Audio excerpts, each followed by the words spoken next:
सहनाववतु सहनौ भुनक्तु सह वीर्यङ्करवावहै तेजस्विनावधीतमस्तु मा विद्विषावहै। ओम शांति शांति शांति। हरि ओम। श्री गुरुभ्यो नमः। हरि ओम। આજે બહુ શુભ દિવસ છે અને જેને કહેવાય ને ગુલાબી ઠંડીની શરૂઆત થઈ એટલે ખૂબ મજા આવી એવું છે.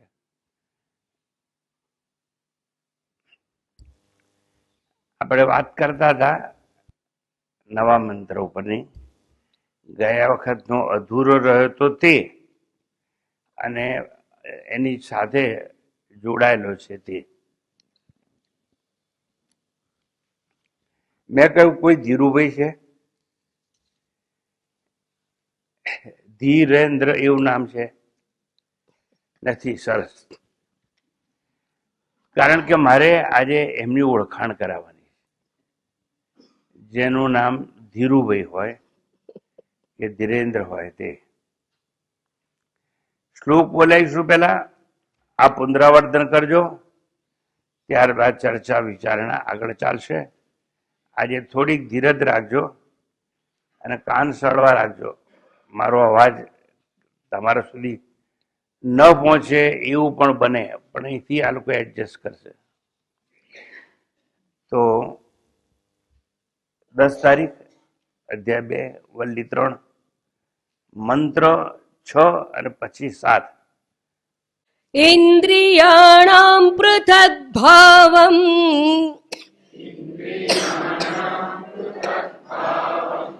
ઉદયાસ્તમયૌ ચયત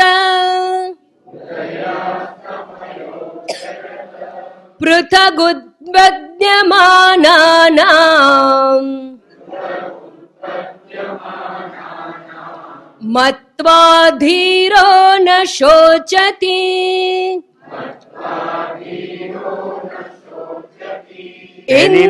પહેલી લાઈન ફરતી. ઇન્દ્રિયાણામ પૃથક ભાવમ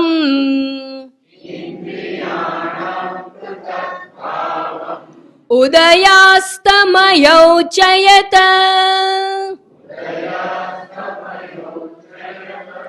પૃથગુત્પદ્યમાનાનાં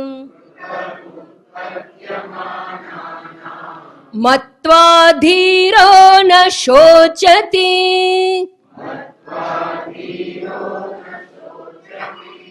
ઇન્દ્રિયેભ્યઃ પરમ મનઃ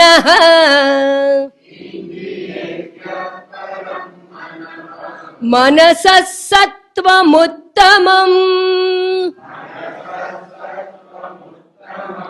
સત્વાદધિમહાનાત્મા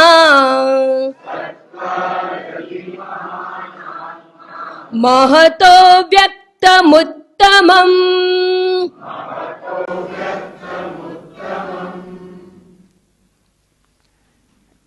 ઇન્દ્રિયાણામ પૃથક ભાવમ એવો શબ્દ પ્રયોગ છે. એટલે ઇન્દ્રિયોને જુદી જુદી રીતે, જુદા જુદા સ્વરૂપે, જુદા જુદા સ્વભાવે ઉદય અસ્તમય, ઉદય અને લયરૂપ થવાનું. ઇન્દ્રિયોનો ઉદય પણ થાય છે અને લય પણ થાય છે. એવી રીતે ઇન્દ્રિયોને જે કોઈ જુએ છે, પૃથક પૃથક જુદી જુદી રીતે જુએ છે. જુદી જુદી રીતે અર્થાત ઇન્દ્રિયોનો લય પણ થાય અને ઉદય પણ થાય. એટલે અસ્ત પણ થાય અને ઉદય પણ થાય. ઉત્પદ્યમાના નામ, આવી રીતે ઉદય અને લય પામનારી ઇન્દ્રિયોને જે કોઈ જાણે છે અને છતાં શોક કરતો નથી, દુઃખી કરતો નથી, અથવા એ પોતે દુઃખી થતો નથી. ઇન્દ્રિયોનો લય થાય, દુઃખી નહીં. ઇન્દ્રિયોનો ઉદય થાય તો સુખી નહીં. સુખ અને દુઃખની પેલે પાર છે. એને ધીરેન્દ્ર કહેવામાં આવે છે અથવા ધીરુભાઈ કહેવામાં આવે છે. ભારતની મોટામાં મોટી ઇન્ડસ્ટ્રી છે, એમાંથી કોકનું નામ એવું છે, આપ જાણતા હશો, ધીરુભાઈ. તો આટલું ટ્રાન્સલેશન. ફરીથી એકવાર, ઇન્દ્રિયોને જુદા જુદા સ્વભાવે ઉદય અને લય થવા રૂપ અને પૃથક પૃથક રીતે ઉત્પન્ન થનારી અને લય પામનારી જાણીને ધીર પુરુષ શોક કરતો નથી. બૃહદારણ્યક ઉપનિષદની ભીતર આવો એક મહાન મંત્ર છે, ખૂબ અઘરો પણ ઘણો સહેલો, જેને લોકો સમજી શક્યા નથી. એવો ગહન મંત્ર સમજવા માટે આવા બધા મંત્રો, આવી શ્રુતિઓ ખૂબ કામ આવે એવી છે. અને ત્યાં એવું કહેવામાં આવ્યું હતું કે તરતી શોકમ આત્મવિત. તરતી એટલે તરી જાય છે, શોક સાગરને તરી જાય છે, અથવા સંસાર સાગરને તરી જાય છે, અથવા સંસાર સમુદ્રને તરી જાય છે. કોણ? આત્મવિદ, જે પોતે આત્માને જાણી ચૂક્યો છે. તે આત્માનો જાણનારો હોય એને આત્મવિદ કહેવામાં આવે છે. જ્ઞાની, આત્માને જાણનારો. આવો જે આત્માને જાણનારો છે એ જીવનમાં કદાપી શોક કરતો નથી. મારે તમને પૂછવું છે, તમે જીવનમાં કોઈ પણ વાર શોક કર્યો છે ખરો?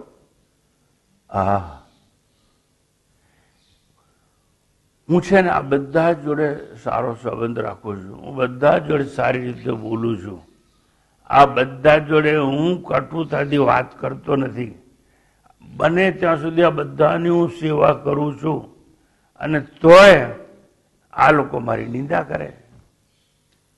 ધેરફોર આઈ એમ દુઃખી.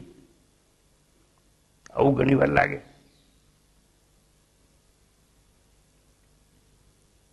મેં કોઈનું કંઈ બગાડ્યું નથી, મેં ચોરી કરી નથી, હું સત્યવાદી છું, તનતોડ મહેનત કરું છું, અને તોય મને સાંજ સુધીમાં ખાવાનું મળશે કે નહીં એવી શંકા રહે છે. હું દુઃખી છું. કોઈ પણ રીતે જો તમને કોઈ પણ વાર દુઃખ અનુભવ્યું હોય તો એક વસ્તુ માની લેજો કે તમે તમારા આત્માને ઓળખતા નથી. અને મારે ન કહેવું જોઈએ, મારે ન કરવું જોઈએ, મારે ન આપવી જોઈએ એવી તમારી ઓળખાણ મારે આજે આપવાની છે. અને મને કઈ એવું કામ સોંપવામાં આવ્યું કે તું આ બેઠા છે સામે એની ઓળખાણ આપ. ટૂંકમાં આ મંત્રમાં સુંદર વાત કરવામાં આવી. એવું કહેવામાં આવ્યું છે કે ઇન્દ્રિયાણામ પૃથક ભાવમ ઉદય અસ્તમય.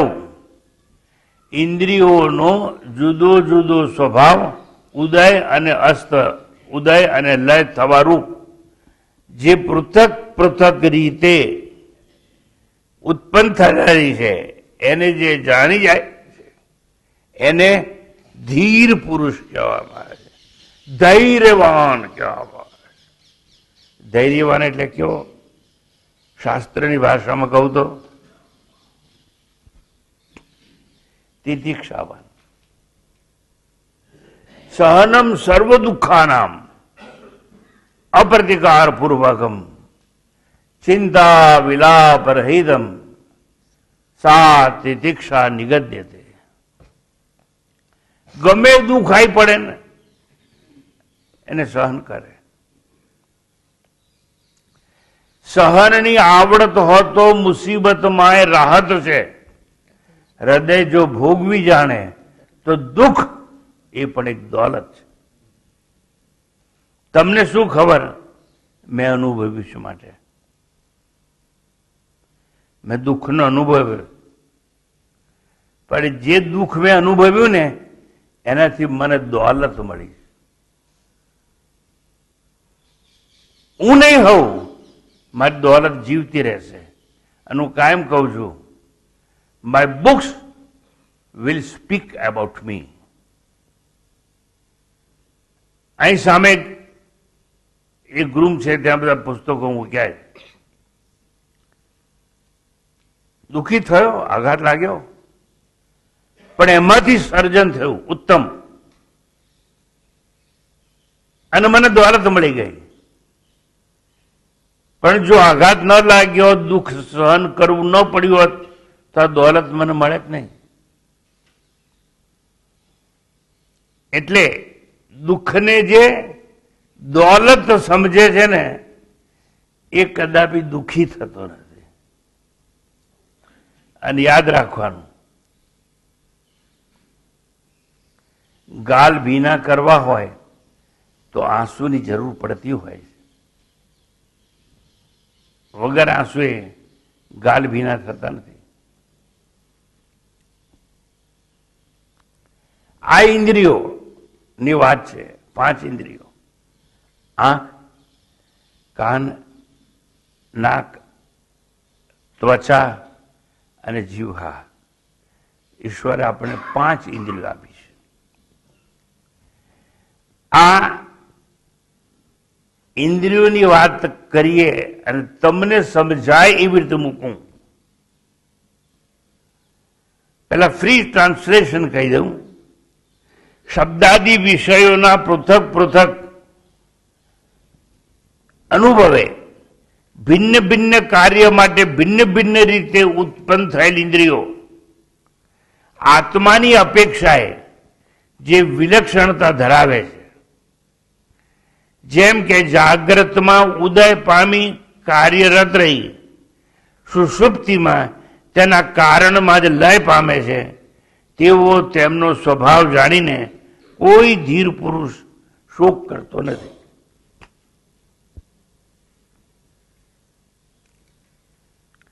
તમે બધું ઘણું ભણી ગયા છો. કોઈ પણ વસ્તુની ઉત્પત્તિ માટે 2 જાતના કારણ જોઈએ. એક ઉપાદાન કારણ અને એક નિમિત્ત કારણ. વધારે દાખલા નહીં આપું.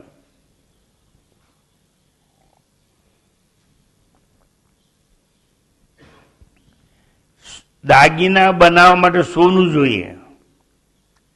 સોનાને ઉપાદાન કારણ કહેવામાં આવે. Material cost. વસ્ત્રો બનાવવા માટે રૂ જોઈએ, એ ઉપાદાન કારણ એટલે મટીરિયલ કોસ્ટ.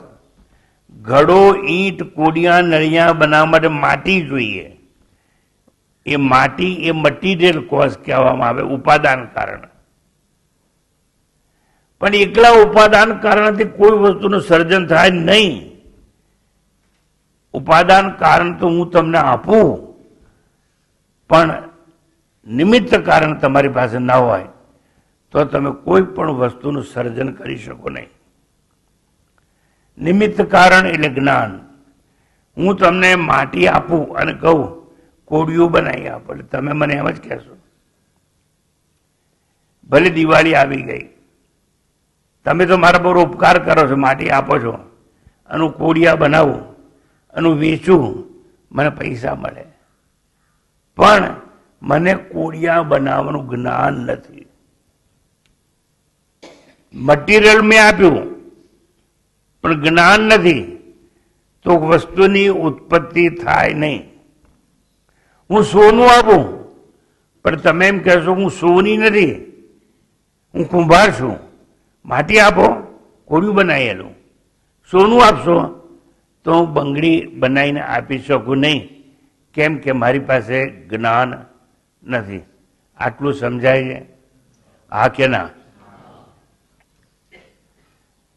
જો આવું જ હોય જગતમાં કે કોઈ પણ વસ્તુની ઉત્પત્તિ કરવા માટે બે જાતના કારણ જોઈએ, તો આખો જગત જેને ઉત્પન્ન કર્યું એને કયા બે કારણો વાપર્યા હશે?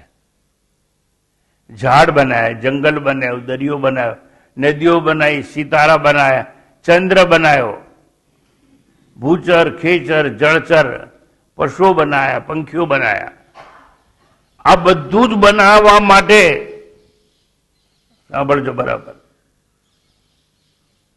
મેટર તો જોઈએ ને, મટીરિયલ.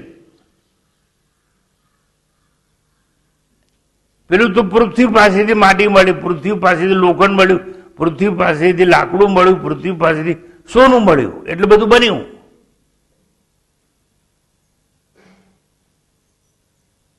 પણ પૃથ્વી બનાવવા માટે કયું મટીરિયલ વપરાય હતું? પ્રશ્ન થવો જોઈએ. અને જો મટીરિયલ કોઈ હોય તો એ મટીરિયલ લાવ્યું કોણ અને લાવ્યું ક્યાંથી? તો મટીરિયલ એટલે ઉપાદાન કારણ. વન્સ અગેન, માટી, રૂ, સોનું, લોખંડ. એમ આખું જગત, બ્રહ્માંડ જેને કહેવામાં આવે, નામના આકાર, એ બનાવવા માટે ઈશ્વરે માયાનો ઉપયોગ કર્યો. માયા એ ઈશ્વરની શક્તિ કહેવામાં આવે. માયા નામની શક્તિમાંથી આ બધું બન્યું. એટલે માયા તો ઈશ્વરની શક્તિ પોતાની ભીતરથી એને પેદા કરી. પણ ઈશ્વરને શું બધું જ્ઞાન હતું?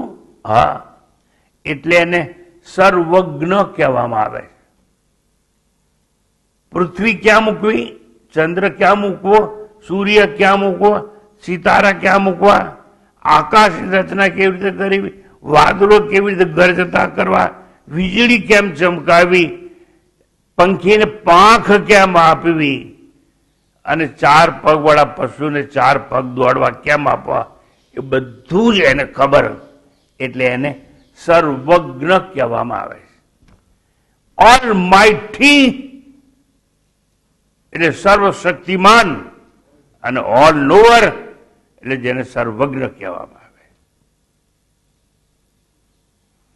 હવે તમને પ્રશ્ન થાય, કુંભાર માટી તો ધરતી ભરી લાવ્યો, સોનું પણ ક્યાંથી લાવ્યો? ધરતી પાસેથી લાવ્યો.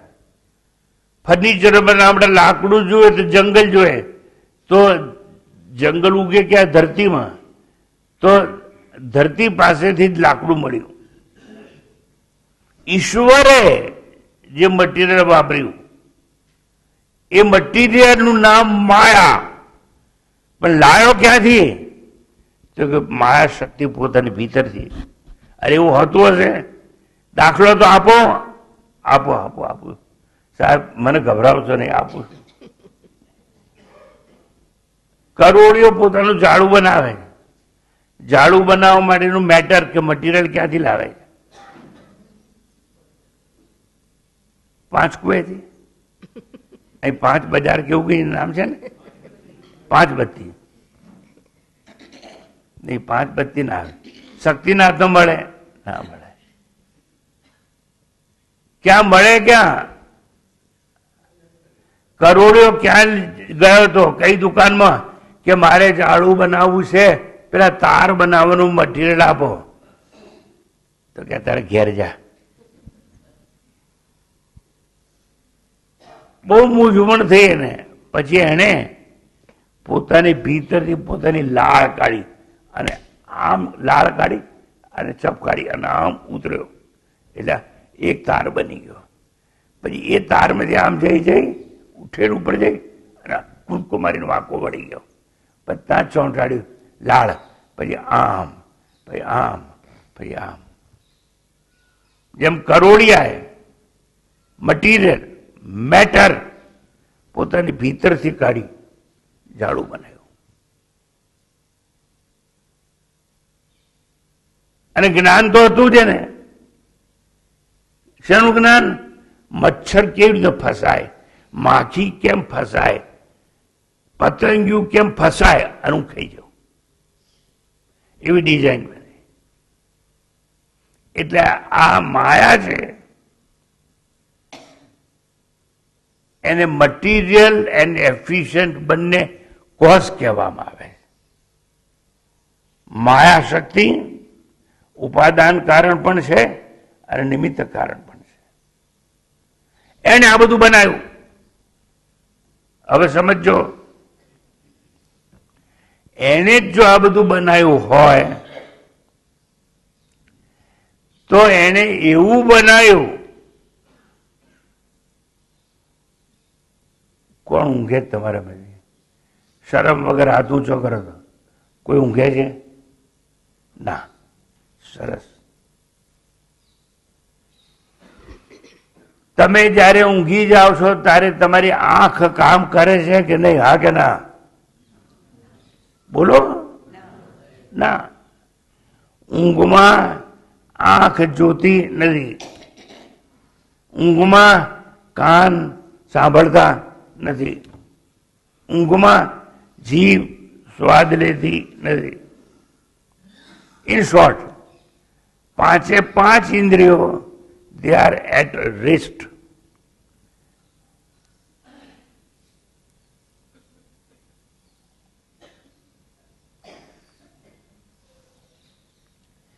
પાંચે પાંચ ઇન્દ્રિયો આરામ કરે. શાસ્ત્રની ભાષામાં ઇન્દ્રિયોનો લય થાય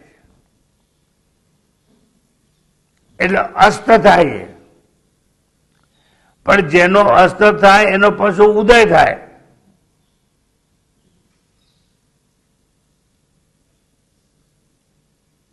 ઊંઘમાં પાંચે પાંચ ઇન્દ્રિયો આરામ કરે છે એટલે પાંચે પાંચ ઇન્દ્રિયોનો લય થાય. જાગી જઈએ, આંખ ખુલી ગઈ, હાય હવે બરાબર દેખાયું. આંખ જોતી થઈ ગઈ, કાન સાંભળતા થઈ ગયા, નાક સૂંઘતું થઈ ગયું, જીભ સ્વાદ લેતી થઈ ગઈ. પાંચે પાંચ ઇન્દ્રિયોનો હવે ઉદય થયો એવું કહેવાય. પહેલા શું થયું? તો લય.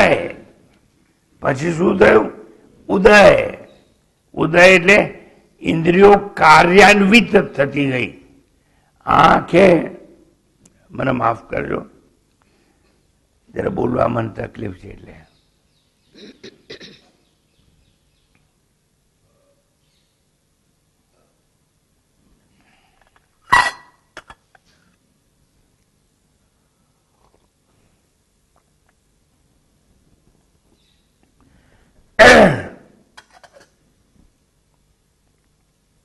પાંચે પાંચ ઇન્દ્રિયો કાર્યાન્વિત થઈ ગઈ. આંખ જોતી થઈ ગઈ, કાન સાંભળતા થઈ ગયા, નાક સૂંઘતું થઈ ગયું. અને પૃથક પૃથક રીતે પોતાનું જે કાર્ય હોય એ કાર્ય ઇન્દ્રિયોએ કરવા માંડ્યું, કાર્યાન્વિત થઈ ગઈ. હવે અત્યારે તમે બધા મને આંખે જોઈ શકો છો કે નહીં? હા કે ના? અને હું કલાક પ્રવચન ચલાવું, 2 કલાક ચલાવું, 3 કલાક ચલાવું, થાક લાગે તો આંખ બંધ થઈ જાય કે ના? સાચું કહેવાનું, થઈ જાય ને? તો તમને દેખાતું બંધ થાય કે નહીં? થાય કે નહીં? એટલે આંખનો લય થયો. આંખનો લય થાય, દેખાતું બંધ થાય તો તમે રોદડા રડો છો? ના, થાકી ગઈ હતી, ઊંઘી ગઈ, ઉદય થશે એટલે પછી કામ કરશે. સમજાય છે? એકલી આંખ નહીં, કાન સાંભળવાનું બંધ કરી દે, જીભ સ્વાદ લેવાનું બંધ કરી દે, નાક સૂંઘવાનું બંધ કરી દે, પાંચે પાંચ ઇન્દ્રિયો પોતાનું કાર્ય બંધ કરી દે, કારણ કે ઇન્દ્રિયોનો લય થઈ જાય છે. અને એ જ ઇન્દ્રિયોનો જાગતાની સાથે ઇન્દ્રિયોનો ઉદય થાય છે. You can come inside, no problem. જાગતાની સાથે ઉદય થાય છે. એટલે ઉદય અને અસ્ત, ઉદય અને લય આ થયા જ કરે છે. પરંતુ મારી પાસે એક માટીનો ઘડો હોય, પછાડું ફૂટી જાય તો ઘડો બચે ખરો? ના, પણ ઠીકરા બચે. એટલે માટી ક્યાં જતી રહી? માટીમાં જ. માટી તો રહી, માટીનો નાશ નથી થયો, પણ ઠીકરા રૂપે. એમ ઇન્દ્રિયોનો જ્યારે લય થાય ત્યારે ઇન્દ્રિયો નષ્ટ ન થાય, એનો લય થાય. અને જ્યારે ઉદય થાય ત્યારે એ જ ઇન્દ્રિયો પાછી કામ કરવા માંડે. આવી ઈશ્વરની આખી યોજના. ઇન્દ્રિયોનો લય પણ થાય અને એનો ઉદય પણ થતો હોય છે. પરંતુ લય ક્યાં થાય? જે જેમાંથી જન્મ્યું હોય એમાં જ થાય. માયાએ જો બધું સર્જન કર્યું હોય તો એ માયા નામની શક્તિમાં પાંચે પાંચ ઇન્દ્રિયોનો લય થાય અને માયા નામની શક્તિમાંથી પાછો એનો ઉદય થાય. આવું જે જ્ઞાની જાણે છે એ કદાપી શોક કરતો નથી. એને તો ખબર જ છે કે જો 220 કરોડ પકડાયા હોય અને આમ ગણતા ગણતા થૂકવું ઊંચું પડે, મશીનો બંધ થઈ જાય અને થાકીને સૂઈ જાય નોટો ઉપર, તો એ ખબર હોવી જોઈએ કે સવારે જાગીને પાછી ગણવાની શરૂ કરી દે. જે કાર્ય અધૂરું હોય ને, આ તમારા માટે આ પ્રવચન મારે, હું કાલ થાકેલો હતો, મને તાવ હતો, પણ મને ખબર હતી કે અત્યારે જવા દો, થાકેલો છું, સવારે ઉઠીશ ને એટલે વાંચીશ એટલે પાછું કઈ બોલીશ. સમજાય? એટલે સવાર વંચાશે જ, સવાર બોલાશે જ, સવાર આ લોકોને સમજાવાશે જ, કારણ કે જે ઇન્દ્રિયોનો લય થયો છે એનો ઉદય થશે. આ માયાની યોજના. પ્રત્યેક ઇન્દ્રિય સુષુપ્તિ સમયે લય પામે. સૂર્યાસ્તની જેમ આરામ ફરમાવે છે. અને તેમ છતાં now look at me, be attentive, now look at me. તેમ છતાં ઊંઘમાં જે ઇન્દ્રિયો આરામ ફરમાવતી હતી, ઊંઘમાં જે ઇન્દ્રિયો હડતાલ પાડેલી, એ ઇન્દ્રિયો કાયમ માટે કામ નહીં કરે એવું નહીં થાય. નવા દ્રષ્ટિકોણથી રાતે આંખ બંધ થઈ ગઈ ને દેખાયું નહીં, છતાં તમને ખાતરી છે કે સવારે દેખાશે. ખાતરી છે કે નહીં? કેમ? આ જવાબ આપો તો તમે પાસ, નહીતર તમે તદ્દન નાપાસ. રાતે આંખ બંધ થઈ ગઈ, દેખાતું બંધ થઈ ગયું, પણ તમને ખાતરી છે કે સવારે ઉઠીશ એટલે દેખાશે. કેમ?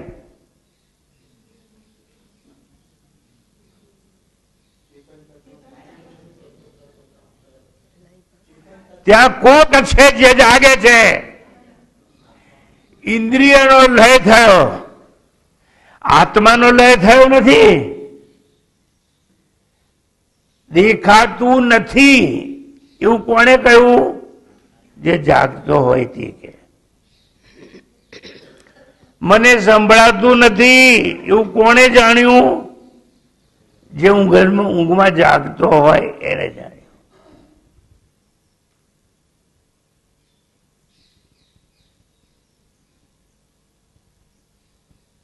કોઈ ઇન્દ્રિય કામ કરતી નથી. ઘસઘસાટ ઊંઘમાં છું. એ વખતે શું અનુભવ્યું? મને કઈ અનુભવ થયો નથી. I don't know anything. That means I know that I don't know. તો હું કઈ જાણતો નથી એવું જાણ્યું કોણે? જેનો લય નથી થયો. અને જેનો લય નથી થયો, જેનો લય નહીં થાય એવું આત્મા. ઇન્દ્રિયોનો લય થશે, મારો નહીં. હું લય મુક્ત છું, મારો લય ના થાય. એવું જે જાણે છે એ ધીર પુરુષ. એ કદાપી શોક કરતો નથી.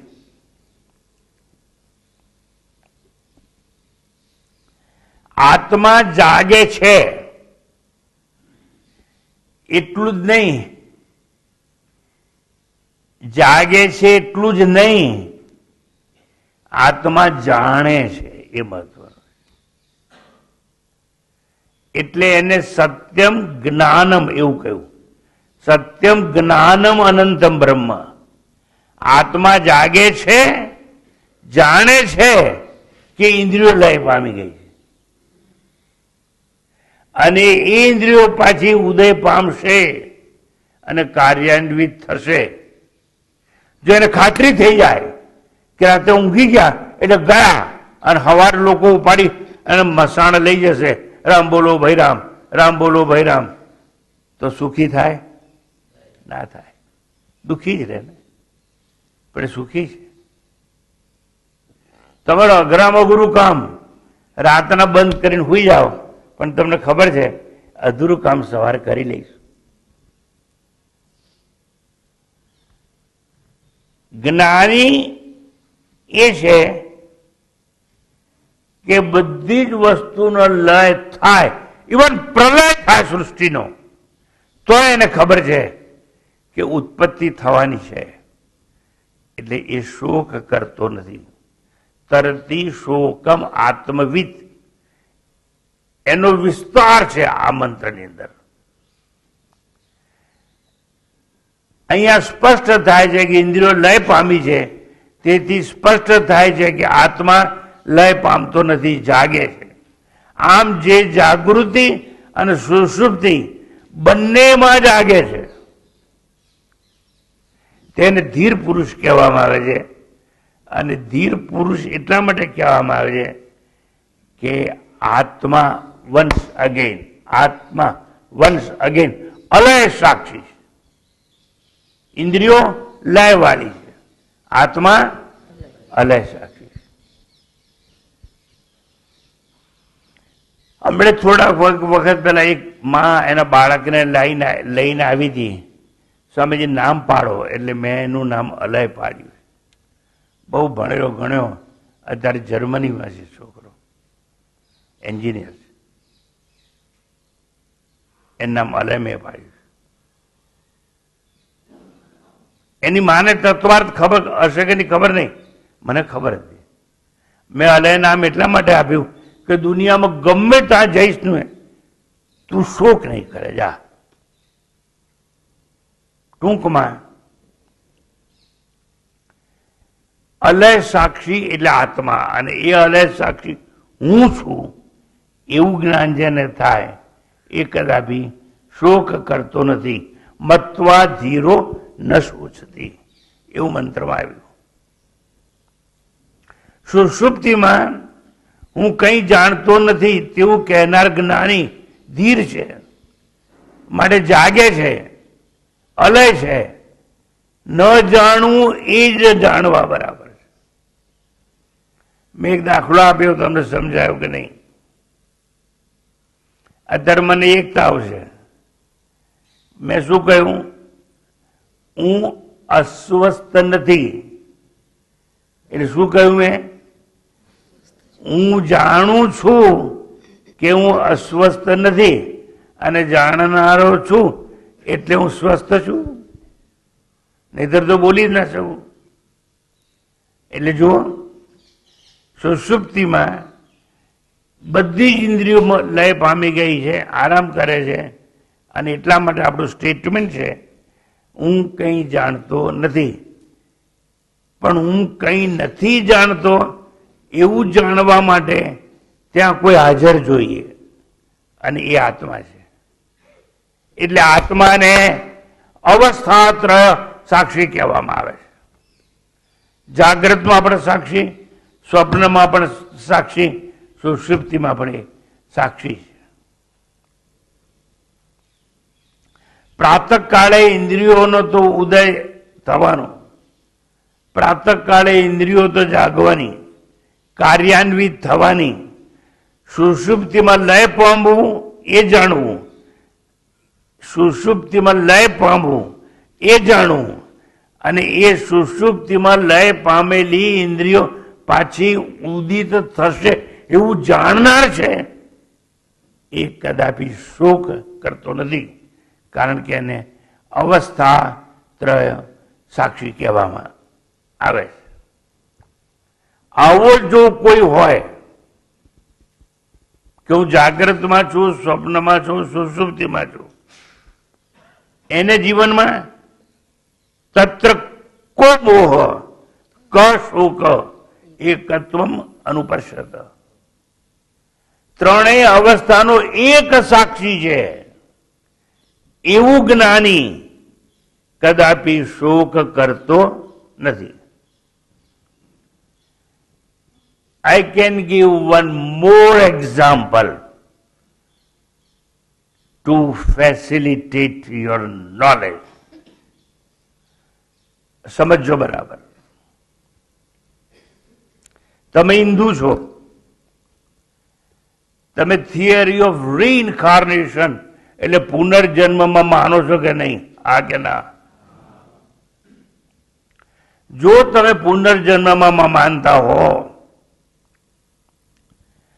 તો મનસષ્ટાણી ઇન્દ્રિયાણી પ્રકૃતિ સ્થાની કર્ષદી 15મા અધ્યાયમાં આવ્યું કે જીવાત્મા 5 ઇન્દ્રિયોને લઈને પુનર્જન્મ માટે જાય છે. ક્યાં જશે? નવા ઘરમાં. પછી ક્યાં જશે?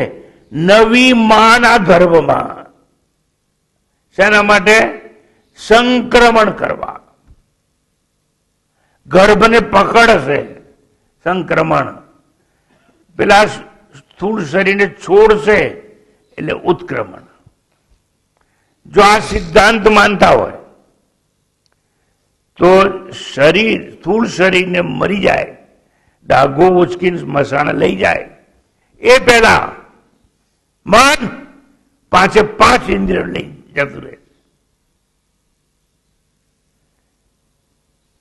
5 ઇન્દ્રિયોને લઈને જો મન જતું રહે તો સમજવાનું કે એ સમયે પણ ઇન્દ્રિયો પડતી નથી, એનો શું થાય છે? લય થાય. તો પુનર્જન્મ થાય જ નહીં. એટલે સમજાય છે ખરું?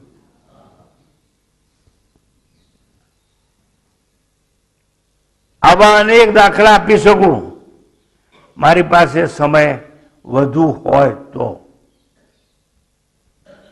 ટૂંકમાં મન 5 ઇન્દ્રિયોને લઈને જાય છે એ વખતે એ ટ્રાન્ઝિટ પીરિયડ એને કહેવાય, અને એમાં લય પામેલી હોય. એટલે નવી માના માં પ્રવેશ કરે ત્યાં ઓર્ગન તૈયાર હોય, સમજો બરાબર, અને એ અંદર પ્રવેશ કરે એટલે જાગૃત થાય, એટલે પાછું લય પામવું, જાગૃત થવું, લય પામવું, જાગૃત થવું, એ ક્રિયા ચાલુ થઈ જાય. અને ડોક્ટર આવી અને આમ મૂકે, આ ચાલે છે ભાઈ, એટલે ક્રિયાઓ શરૂ થઈ ગઈ. શરૂઆતમાં અસ્થિ એટલે માત્ર એટલું જ કહેવા માંગે છે, ગર્ભ છે. પછી જેમ જેમ 1 મહિનો, 2 મહિના, 3 મહિના, 9 મહિના સુધીમાં સંપૂર્ણ વિકાસ થાય, તો કોઈ કારણસર અર્લી ડિલિવરી પણ થાય અને કોઈ કારણસર મોડી પણ થાય, પણ એ સ્થિતિમાં ઇન્દ્રિયો લય પામેલી ત્યાં રહેતી હોય. ટૂંકાણમાં આ આત્મા અલગ છે. જ્યારે એમ કહો કે આઈ don't know anything means you know that you don't know, એટલે ત્યાં કોઈ હાજર છે, હાજર છે એટલું જ નહીં, જીવતું છે, જીવતું છે એટલું જ નહીં, જાણનારું છે. એટલે સત્યમ જ્ઞાનમ, આત્મા જ્ઞાન સ્વરૂપ છે, અને સત્યમ જ્ઞાનમ અનંતમ બ્રહ્મ, અંત ના હોય એવું અનંત છે. એટલે આ આત્માને અવસ્થાત્રય સાક્ષી કહેવામાં આવે છે. હવે આ અવસ્થાત્રય સાક્ષી આત્મા ને આવી રીતે ત્રણ અવસ્થાનું સાક્ષી જે જાણે છે,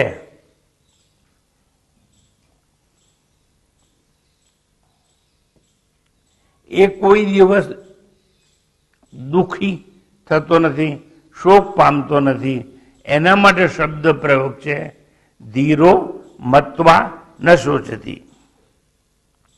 5 ઇન્દ્રિયો 5 વિષયોને પૃથક પૃથક રીતે ગ્રહણ કરે છે.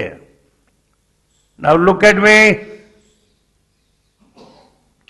આંખ રૂપને ગ્રહણ કરે, કાન શબ્દને ગ્રહણ કરે, જીહ્વા સ્વાદને ગ્રહણ કરે, નાક ગંધને, અને ત્વચા સ્પર્શાનુભૂતિને ગ્રહણ કરે. ઇન્દ્રિયો બની કેવી રીતે? પહેલા સમજાવ્યું મેં, બધું માયાનું સર્જન છે.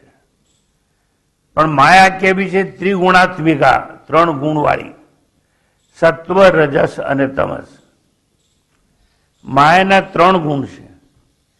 એમાંથી દરેક એક ગુણમાંથી એક ઇન્દ્રિય બની છે. આકાશ, આ શરીર પંચમહાભૂતનું બન્યું છે ને, અને આ જે પંચમહાભૂત છે એમ આખા વિશ્વમાં પંચમહાભૂત જ છે. પણ પહેલા આ 5 મહાભૂતનું સર્જન થયું. જરા જોરથી બોલો તો.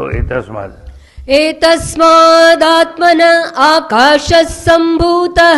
બસ, એટલે પહેલા આકાશ, આત્મામાંથી આકાશ બન્યું, પછી આકાશાદ વાયુઃ.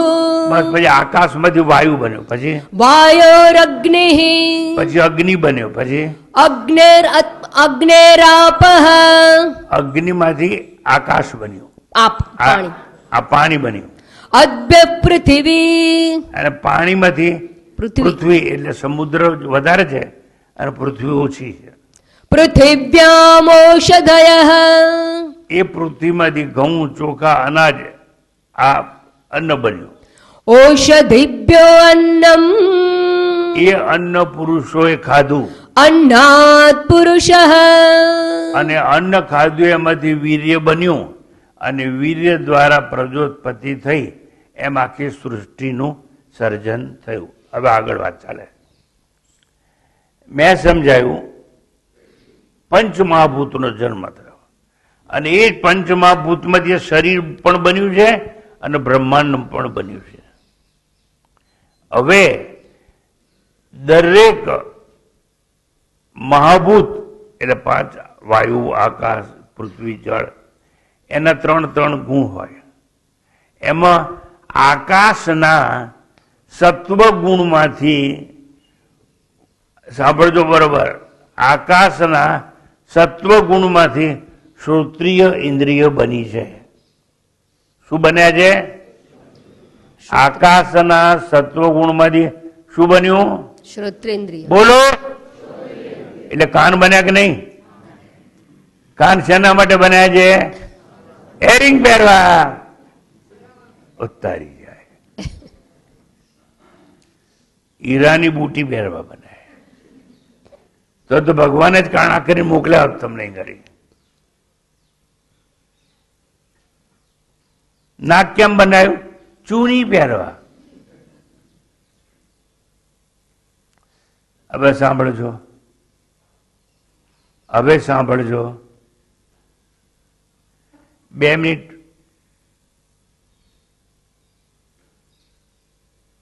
ના, વાર છે. મારી ઘડિયાળ બગડી નથી ગઈ ને? હજુ વાર છે ને થોડી, 9 વાગ્યા.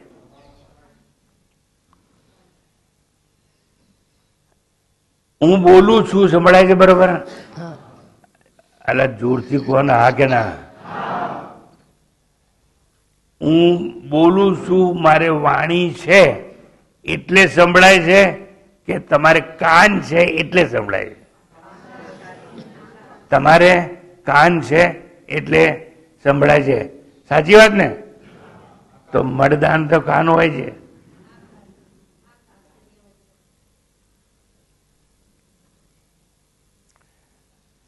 તમને જેણે જેણે પરીક્ષામાં પાસ કર્યા હોય, તમારા માસ્તરો ડફોળ અને તમે ડફોળ. હું બોલું છું એટલે તમને સંભળાય છે ખોટી વાત. તમારે કાન છે એટલે તમને સંભળાય છે ખોટી વાત. પણ તમારા કાન અને મારી વાણીની વચ્ચે આકાશ છે, જેને મીડિયા કહેવાય, જેને માધ્યમ કહેવાય. મારા અવાજને તમારા કાન સુધી પહોંચાડનારું એ મીડિયા એ ના હોય તો તમને સંભળાય નહીં. આટલું સમજાયું ભાઈ?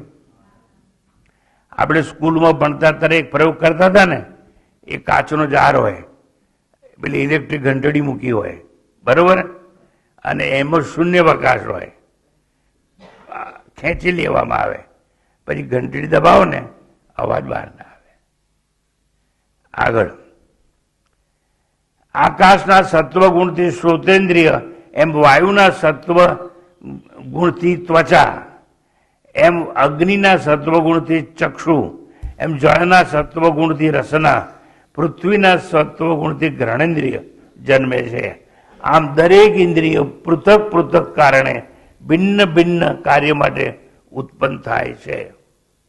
આવું જે જાણી જાય છે, ધીરો મત્વ ન શોચતી, એનું નામ ધીરજ, ધીરેન્દ્ર.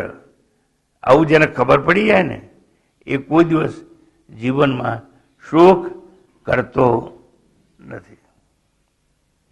આપણે ડોક્ટરને બતાવવા જઈએ ને ઘણી વાર, તો એની પાસે ENT પાસે સળિયા જેવું હોય મેટલનું, પછી આમ ટન, પછી સંભળાય સંભળાય એવું પૂછે છે ને. હા, એટલે એ લોકો ઇન્સ્ટ્રુમેન્ટનો ઉપયોગ કરે, પણ વચ્ચે આકાશ જોઈએ. એ ના હોય તો ના સંભળાય. સારું, આવી રીતે આત્માને જે કોઈ એક જાણે છે, આત્માને અજન્મા જાણે છે, આત્માને ઇન્દ્રિયોનો પંચભૂતજન્ય જાણે છે. એ તસ્માદાત્મન આકાશ સંભૂત, એટલે આત્મામાંથી બધું જન્મેલું છે એવું જે કોઈ જાણે છે. આત્મા અક્રિય છે, આત્મા નિષ્ક્રિય છે એવું જે જાણે છે, અને આત્મા ઉદય થતાની સાથે સક્રિય છે એવું પણ જે જાણે છે, વિષયનો વ્યાપારી છે એવું પણ જે જાણે છે, ઇન્દ્રિયોને સુષુપ્તિ કાળે લય પામનારી જાણે છે, અને ઇન્દ્રિયોને સવારે પ્રાતઃકાળે ઉદય કાળે કાર્યાન્વિત થયેલી જાણે છે. એવા ધીર પુરુષને જીવનમાં કદાપી શોક થતો નથી.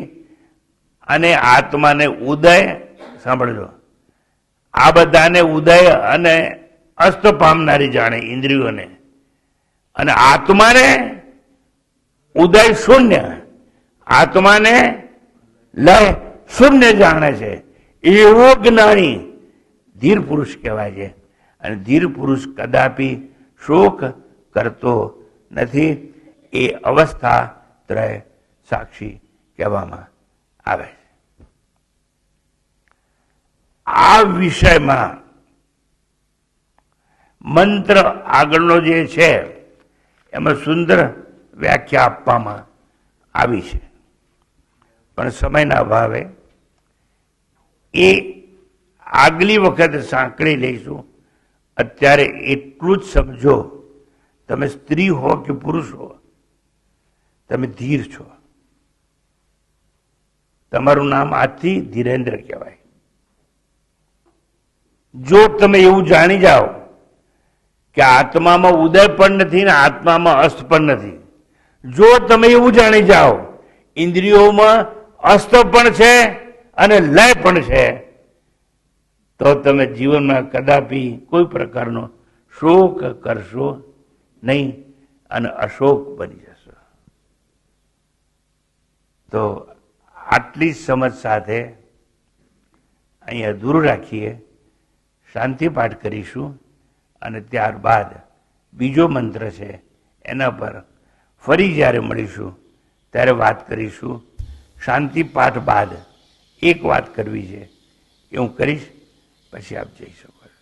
ॐ पूर्णमदः पूर्णमिदं पूर्णात् पूर्णमुदच्यते पूर्णस्य पूर्णमादाय पूर्णमेवावशिष्यते. ॐ शान्ति शान्ति शान्तिः. हरिः ॐ. श्रीगुरुभ्यो नमः. हरिः ॐ. આ તત્વજ્ઞાન ભાગ્યે જ ગત જન્મના અનેક પુણ્ય કર્મો કર્યા હોય તો શ્રવણ કરવા મળે, અને એમાંથી પણ કોક છે એ શ્રવણ કર્યા બાદ સમજી શકે છે. એમાંથી કોક છે એ સમજ્યા બાદ એને આત્મસાત કરી શકે છે. એમાંથી કોક વિરલો એવો હોય કે એની સાથે સાક્ષાત્કાર કરી શોક મુક્ત થઈ અને જીવન જીવી શકે છે.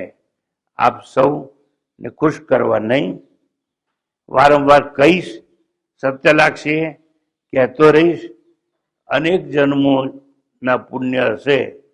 કાં તો નોકરી અર્થે તમે નર્મદા કિનારે આવ્યા છો, કાં તો તમારા સગાવાલા હશે એટલે આવ્યા છો, પણ કોઈ ને કોઈ પ્રકારે જન્મ તમારો જો નર્મદા કિનારે થયો હોય તો એટલું માનજો કે અનેક જન્મોના પુણ્યકર્મ તમે કર્યા હશે.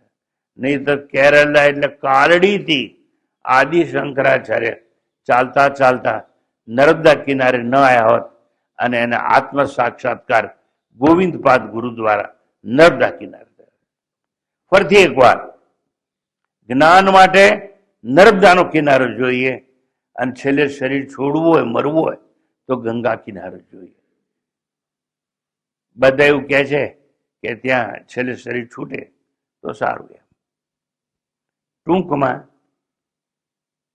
મારે જે જાહેરાત કરવી છે, એટલો બધો રસ છે આ વખતે શિબિરમાં. મેનેજર ક્યાં છે? 400 જણા થઈ ગયા છે. હવે મારી પાસે ગાદલા નથી એટલા, અને ગાદલા હું ભાડે લેવા જઉં તો મારા આશ્રમને જરાક મોંઘું પડે, કારણ કે તમારી પાસેથી ફી તો લેતો નથી કહ્યું, અને સસ્તામાં સસ્તું કંઈક લઈ અને તમને કેવી રીતે ભણાવાય, 1200 રૂપિયામાં 8 દિવસ, એવો પ્રયોગ કર્યો મેં. એટલે થોડા પછી એવી જાહેરાત થશે કે પ્રવેશ બંધ છે શિબિરમાં, પરંતુ તમે જો ભરૂચમાં તમારા મિત્રને ત્યાં, તમારા સગાવાળાને ત્યાં, તમારું ઓળખી ત્યાં રહી શકો તો તમને પ્રવચન સાંભળવાની છૂટ આપવામાં આવશે. આ વિચારનો ફેલાવો તમે કરજો, કારણ કે હું 2-4 દિવસમાં જ નોટ મુકાવાનો છું કે હવે પ્રવેશ બંધ છે. મને આનંદ છે એ વાતનો કે મારું શરીર ચાલુ છે અને હું આટલા લોકોને ઉપનિષદ ભણાવી શકીશ. અને આનંદ એટલો બધો છે કે મને સુખ ન મળે તો કઈ નહીં, પણ શોક નહીં થાય મારામાં, મનમાં. કેમ? મારી પાસે જે હતું ને આટલા બધા લોકોને મેં આપવાનો એક નમ્ર પ્રયાસ કર્યો છે. એટલે હવે જાણીતા લોકોએ ફોર્મ ના ભર્યો હોય તો મહેરબાની કરી અને ભણે નહીં એવી નોટ 1-2 દિવસમાં હું મૂકવાનો છું. અને જો કોકની ભૂલ ચૂકથી રહી ગયું હોય તો 2-4 દિવસમાં પૂરું કરી નાખજો તમારું કાર્ય.